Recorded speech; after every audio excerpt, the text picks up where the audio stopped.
we will be demonstrating you now what a volume overloaded apex looks like. Then we will palpate it and we will describe an apex of a volume overload condition, be it aortic regurgitation or be it mitral regurgitation. So as you see, this is the left hemithorax, and you can see the point of maximum impulse or the cardiac impulse lowermost and the most lateral is here.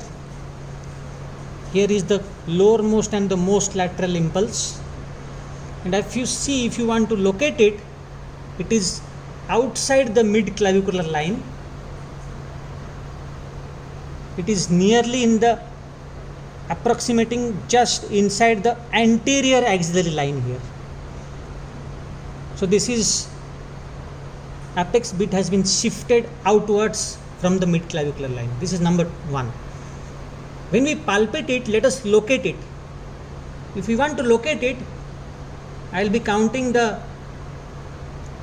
second intercostal space, manubriosternal joint, second space, third space, fourth space, fifth space, sixth space.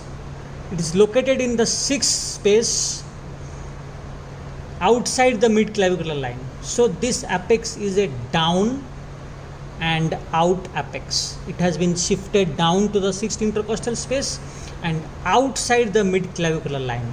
So this is a typical LV dilated apex. It is an apex of volume overload because it is down and out. When I palpate it and I try to locate it, it is coming in two intercostal spaces.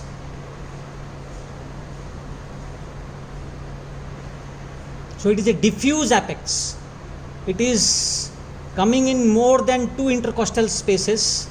It is more than one intercostal space involving two spaces. It is a diffuse apex. And if I put my finger like this,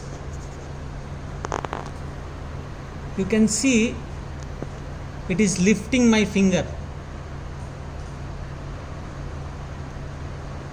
and it is forceful, ill sustained or hyperdynamic apex.